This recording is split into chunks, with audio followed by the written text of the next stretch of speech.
मराठी भाषेत बातम्या बघण्यासाठी आमच्या चॅनलला सबस्क्राइब करायला विसरू नका। बेल आयकन दाबा आणि मनोरंजनाच्या व खेळाच्या नवनवीन बातम्या सर्वात प्रथम बघायला सुरुवात करा। फिर नहीं होगी भूल, कभी नहीं खेलेगा मांजरा पट्टे में कमल का फूल। पण आता नाही, आता आली रे आली, आपली बारी आली। आता ह्या सगळ्या मंडळीने ठरवलंय की काका इथं आहेत। काकांना त्यांनी शब्द दिलाय की काका साहेब आपला 18 तारखेला वाढदिवस आहे, जे झालं गेलं आम्ही विसरलोय, आम्ही आमचे मनमिलाव करून घेतलेले आहेत आणि आता हे सगळे मांजरा पट्ट्याचे वाघ कोणी जरी भाजपला इथं फिरकला त्याचा शिकार केल्याशिवाय सोडणार नाही। तर मी सगळ्या भाजपच्या कार्यकर्त्यांना वॉर्निंग देतोय, जर आपल्या जीवाची मनाची असेल तर ह्या पट्ट्यामध्ये फिरकू नका। ह्या पट्ट्यामध्ये आता हे सगळे वाघ आहेत, गाठ यांची आहे आणि तुमच्यासाठी हे सगळे लोक आता तयार झालेले आहेत की ह्या निवडणुकीमध्ये हे परिवर्तन घडून दाखवणार। ह्या पट्ट्यामधून सगळ्यात जास्त लीड मिळणार आहे असं ह्यांनी आता खुंगाड बांधलेली आहे।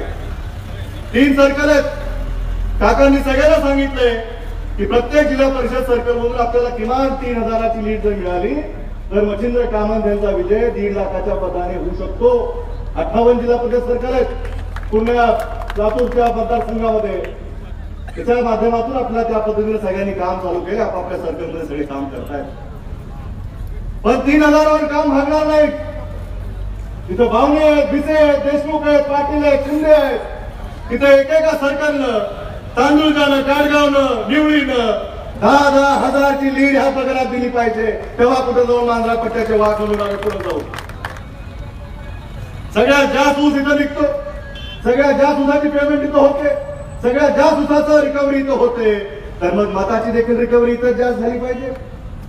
पक्षाला सगळ्यात जास्त मतं इथंच मिळाले पाहिजे, पक्षाच्या कार्यकर्त्यांची ताकद इथं वाढली पाहिजे, नेत्यांच्या मनामध्ये तो विश्वास परत आपण निर्माण केला पाहिजे की हा जो माझा साहेबांचा मांजरा पट्टा आहे त्या मांजरा पट्टाने साहेबांच्या नावाला शोभेल असं काम केलंय। या सगळ्या कार्यकर्त्यांनी मनावर घेऊन आपल्या हातामध्ये याला निवडणूक घेतलीये आणि आता इथं कुठं मच्छिंद्र कामत जसं नाव नंबर 1च्या क्रमांकावर मतदान पेटीवर आहे, तर लीडच्या माध्यमातून देखील या मतदारसंघातून जास्तीत जास्त आपल्याला लीड मिळणार। आपण ठरवलं पाहिजे मच्छिंद्र कामत एक सुशिक्षित उमेदवार आपण त्या माध्यमातून दिलेला आहे पक्षाने आपल्याला। एक साधा कुटुंबात जन्मलेला तो माणूस, त्या व्यक्तीने आपल्या भागातून प्रतिकूल परिस्थितीमध्ये आपलं शिक्षण कंप्लीट केलं, पुण्यामध्ये जाऊन आपला व्यवसाय सुरू केला आणि 2500 लोकांना ते त्यांच्या कारखान्यामध्ये नोकरी देतात। साहेब नेहमी म्हणायचे नोकऱ्या मागू नका, नोकऱ्या देणारे व्हा।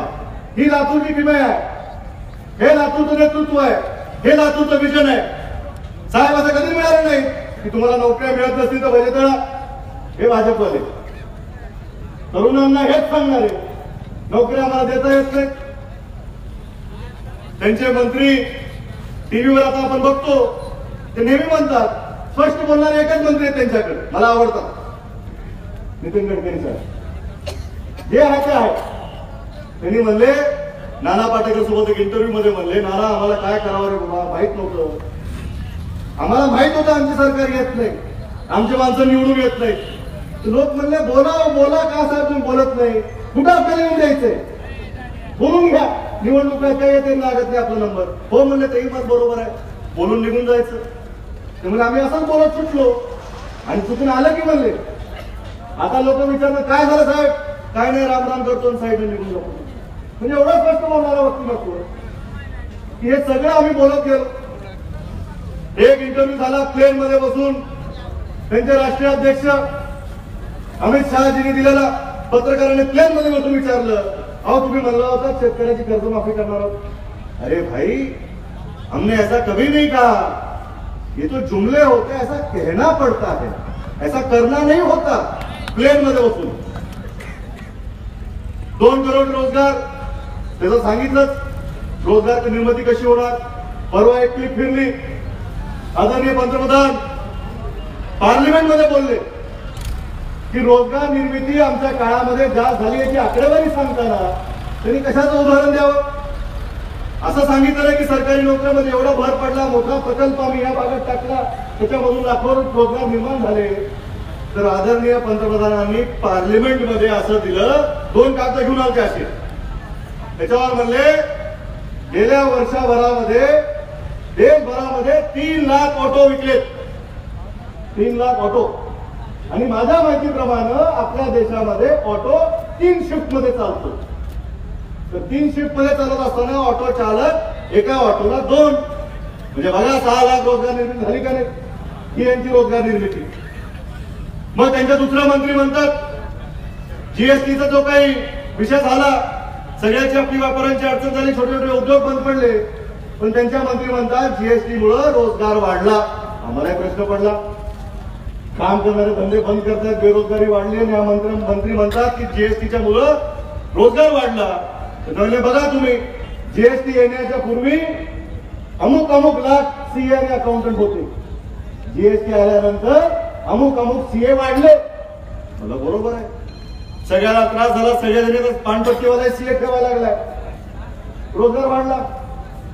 त्यांची ही रोजगाराची आकडेवारी. आणि सगळ्यात चांगलं, आपल्या परिसरामध्ये जे पालकमंत्री फिरतायत की 15 वर्षामध्ये ह्यांनी जे केलं नाही आम्ही 5 वर्षात केलं म्हणतात, छाती ठोकून. पण मी एकटाच आहे जो म्हणतो तुम्ही बरोबर बोलताय पालकमंत्री साहेब, जे 15 वर्षात आम्हाला झालं नाही तुम्ही जरूर 5 वर्षात केलं. काय केलं मी सांगतो.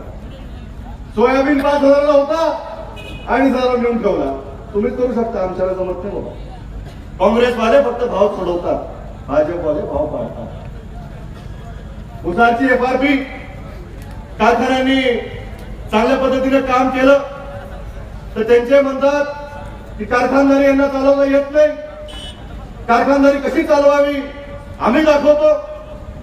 आता कोणीतरी उदाहरण दिलं भावनेला, कारखानदारी कशी चालवावी, पालकमंत्र्यांची कारखानदारी कशी चालते हे आपण सांगितलेलंच आहे, त्याच्यावर मी जास्त भाष्य करणार नाही. म्हणजे यांचं एकच, प्रत्येक वेळेस पाकिस्तान करतात, पण पाकिस्तानची एवढी हिंमत नाही की भारतावर तरी डोळा उठून बघायची. तुम्हाला फक्त निवडणुकीमध्ये पाकिस्तान आठवतं का?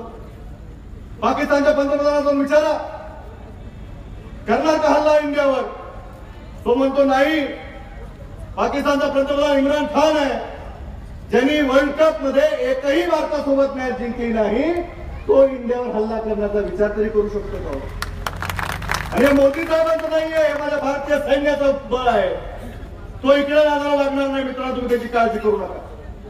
पण फक्त तरुण मित्रांनी आता लक्ष ठेवलं पाहिजे की गेली 4 वर्ष त्यांनी जी आश्वासन दिली, ह्या निवडणुकीमध्ये अजून त्यांनी असं एकही काम आपण काय केलंय सांगितलं नाही. गेली 5 वर्षाच्या कामाचे फोटो आपण बघितले, ते सगळे काम काँग्रेसच्या पक्षामध्ये केलेले होते किंवा किंबहुना आदरणीय मनमोहन सिंग साहेबांनी जे नियोजन करून सोडलं होतं तेच काम जे आता पूर्ण झाले, त्याचे पैसे होते, त्याच्या मंजुऱ्या होत्या, त्याचं बजेट होतं, म्हणून हे सगळे करू शकले. फिता कापण्याचं काम मात्र त्यांनी केलं. आणि ह्यांच्या काळामध्ये जर काही झालं असेल गेली 5 वर्ष, भूमिपूजन, जलपूजन, वायुपूजन, प्रत्येक गोष्टीचं पूजन, रेल्वे कारखान्याचं 3दा पूजन केले, एकाच दगडाचं 3 वेळेस.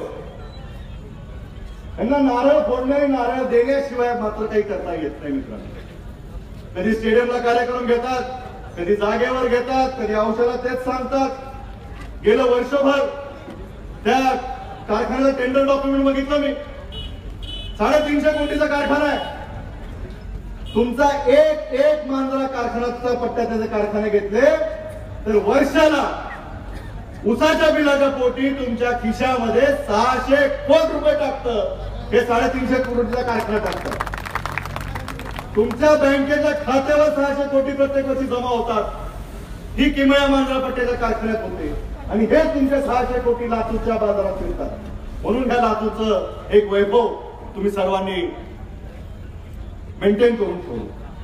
आणि ह्या सगळ्या गोष्टीवर आपला विचार करून ह्या निवडणुकीला समोर जात असताना सगळ्या कार्यकर्त्यांना विनंती करतो, या मांजरा पट्ट्यातल्या कार्यकर्त्यांना विनंती करतो, गेले शिकवे बाजूला ठेवा, सगळे एक हात मूठ बांधून आपण साखळी करू आणि मग बघू कोण येते अंगावर.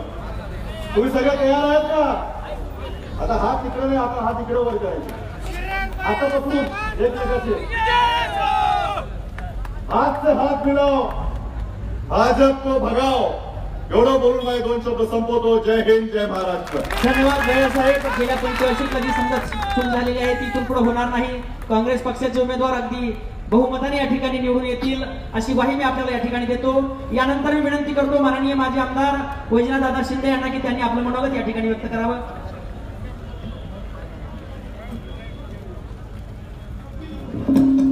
मराठी भाषेत बातम्या बघण्यासाठी आमच्या चॅनलला सबस्क्राईब करायला विसरू नका. बेल आयकन दाबा आणि मनोरंजनाच्या व खेळाच्या नवनवीन बातम्या सर्वात प्रथम बघायला सुरुवात करा.